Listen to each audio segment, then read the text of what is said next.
We're projecting that as we go out, there are real budget cuts of about 3% a year to the hospitals, including the Sioux area hospitals.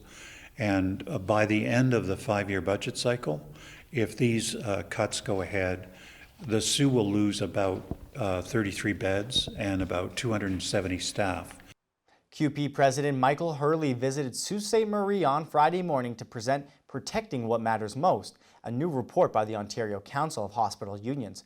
Protecting What Matters Most looks at health ministry spending restraint outlined in the 2019 budget while factoring inflation, population, and the aging growth cost pressures, then projecting how many hospital staff and beds would be cut. The report includes Sault Ste. Marie specific bed and staffing cut projections.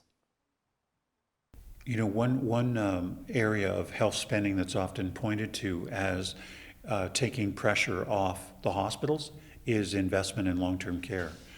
And the government has announced the construction of 30,000 long-term care beds. But there are 34,000 people on the current waiting list. So even with those beds, there isn't enough new capacity to take the pressure off the hospitals.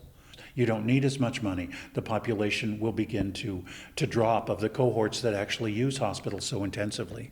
But this really is the question. What are we going to do? So yes, you do need to invest. And what we're calling for is that the government invest at least to the level of the average of the other provinces, which we think would be enough to add capacity, both in terms of beds and staff to meet demand.